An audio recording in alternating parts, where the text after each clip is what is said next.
Today we are in Split in Croatia, and we are going to the Diocletian's palace, which was built in the 3rd century.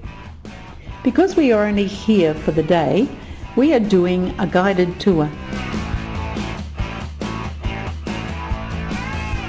Our Split walking tour excursion is offered by cruise ships in Split and is Vikings included excursion in Split.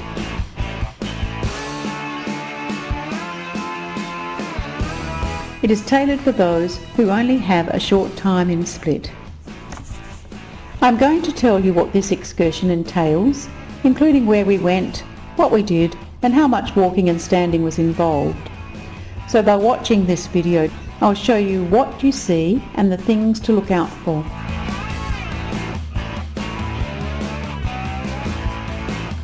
Although Split was settled by the Greeks in the 3rd or 2nd century BC, it has subsequently been under control of many empires, meaning the city has a diverse range of architecture and cultures.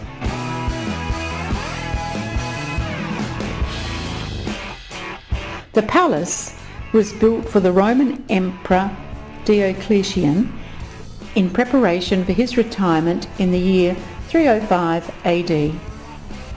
It's the world's most complete remains of a Roman palace. The palace covers about half of the old town of Split. About half of the palace was for Diocletian's personal use, and the rest housed the military garrison. We met our tour guide on the dock. The palace is about 1.5 kilometres or just under a mile walk from the dock. Because there is not much to see between the ship and the palace area, the guide set a pretty hot pace on this part of the walk, and we saw several people giving up and returning to the ship.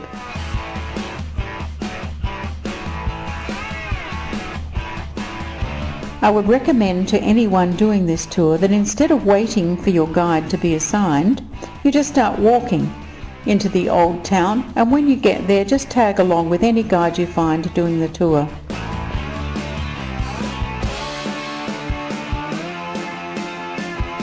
The route to the old town is around the port along flat pavement. There is a cafe if you want to rest on the way into the old town. Apart from the cafe, there is little shelter or shade on the walk from the ship to the palace.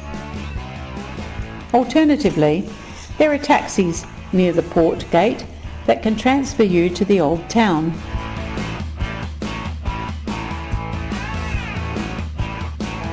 The port of Split is the largest passenger port in Croatia and on the Adriatic. It is Dalmatia's main ferry port. Apart from other traffic, it serves 8 island ferry lines, as well as 9 additional passenger shipping lines for nearby islands.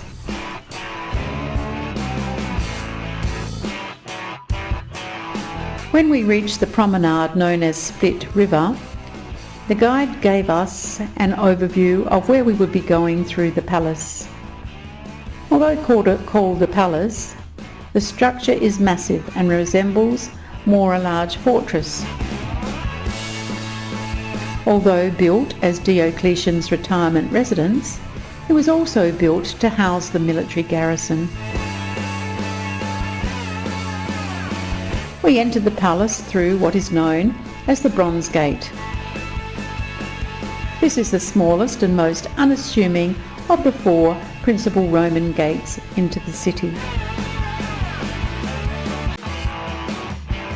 When the palace was built, the sea reached this gate, and it was used to enter directly on and off ships. This gate leads directly to the cellars, or the lower level of the palace.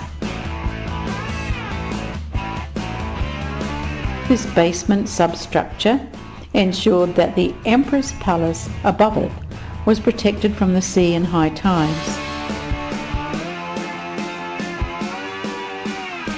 The rooms in the cellars mirrored those on the floor above, and the substructure has not been changed over the years. Because of their design and construction, many scenes from the TV series Game of Thrones have been filmed in the cellars and the palace, and Game of Thrones memorabilia can be purchased throughout the palace area. The cellars contain a bust of Emperor Diocletian.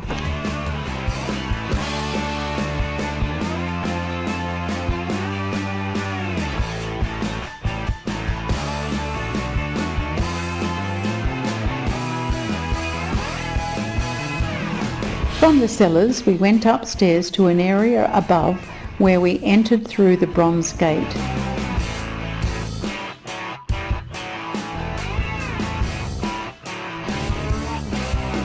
This area, which includes residential facilities, is behind the cathedral and bell tower, which we saw later in our tour.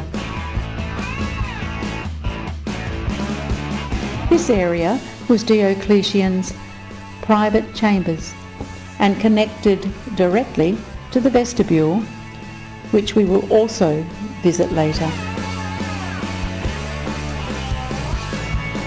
Unfortunately, this part of the palace is in ruins. However, the layout of the basement halls is identical to the upper floor halls.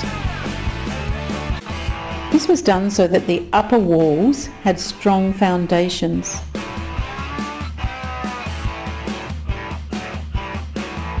This makes it relatively easy to visualise where the dining room, kitchen and other rooms were and their structures. Our next stop was the vestibule, which was originally designed as a reception hall for visiting dignitaries and was the formal entrance to the imperial apartments. The vestibule, also known as the rotunda or the atrium, was built in the 4th century and is an original part of the palace.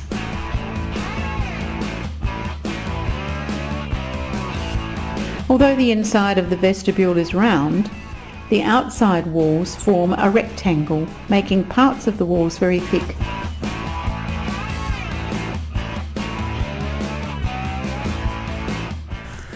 A cappella singers regularly use the vestibule in the summer months for the acoustics created by the round walls.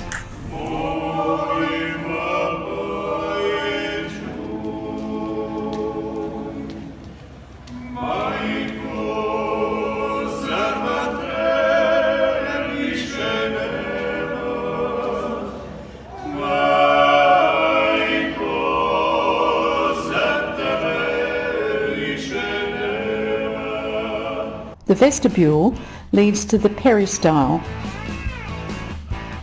which is the courtyard at the centre of the palace. This holds the Cathedral of St Dominus. Consecrated in the 7th century, it's the oldest cathedral in the world that is still in its original unrenovated building. It has been built on Emperor Diocletian's mausoleum. Our tour did not include entry to these buildings, but for about €10, tourists can view the cathedral, which, having been built for Diocletian's private use, is relatively small.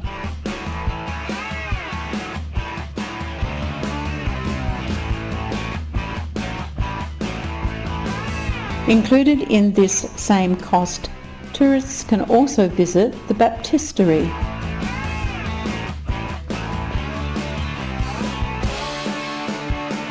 Diocletian's Treasury Museum and Diocletian's Crypt.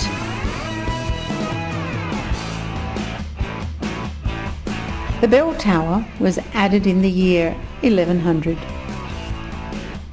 Included in the cathedral admission, tourists can also climb the 200 steps to the top of the bell tower. The courtyard also holds the Temple of Jupiter, and one of the 12 sphinxes brought from Egypt by the Emperor Diocletian. We next walked through some of the narrow streets of the old town to the northern gate of the city. This was the main entrance to the city and is known as the Golden Gate. The small St Martin's Church sits above the Golden Gate. At this point, can I ask two things of you? If you have any extra information that will help others, please add a comment. And if you find this video helpful in any way, please give us a like. And if you haven't already, please subscribe to our channel and we will give you the lowdown on other places that you might be interested in exploring. The gardens outside the Golden Gate house the 8.5 metre tall statue of Gregory of Nim, an early Croatian Catholic bishop. The statue was erected in 1929 in the peristyle, moved outside the city by Italian forces in 1941, and then to its current location in 1954. Rubbing the statue's toe is said to bring good luck, and this has resulted in the statue having a very shiny toe.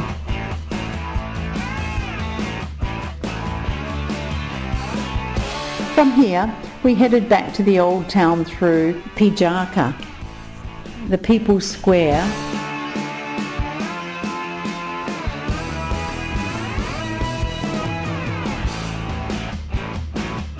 This is the largest square in the old town.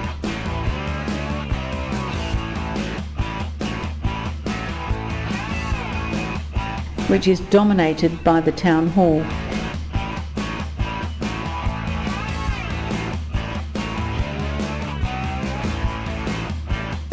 Then we headed past the 14th century Church of Our Lady of the Bell Tower and other buildings to Plaza Marci, and then onto the Radic Brothers Square with its Venetian tower.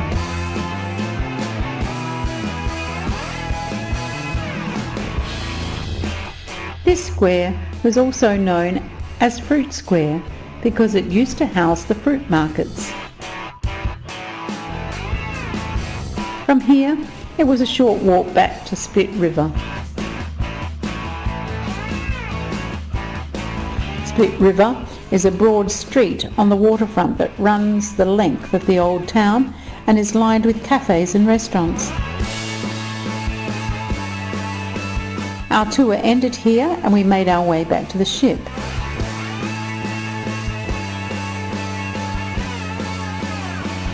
So that's our Split walking tour excursion. It's a lot of walking there and back, but shows a unique view of early Croatian living. If you want to see more of what Split has to offer, check out our photographic tour of Split video. There is a link to this below.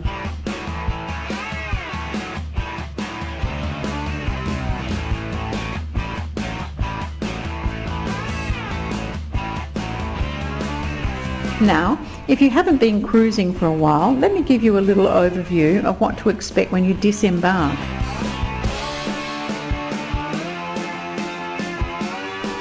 On our cruise, we were given a package the day before disembarking, which included a coloured tag for each of our bags and instructions on when and where to go on the day we left the ship.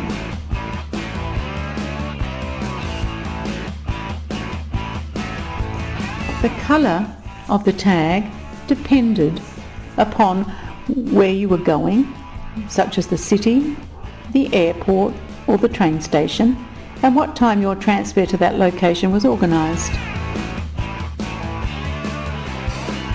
We were required to tag our bags and leave them outside our cabin by 10 p.m. on the night before disembarking. Those who didn't do this were required to carry all their own luggage off the ship.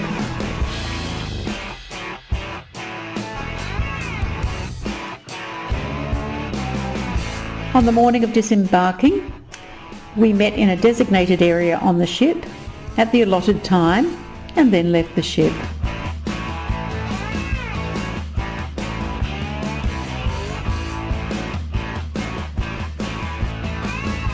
Our bags were waiting for us in the customs hall. All the bags with the same coloured tags were stacked together, so the bags were easy to find.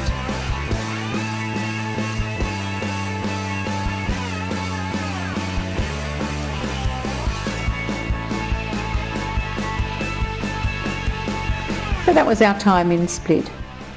It was a beautiful port in the Adriatic.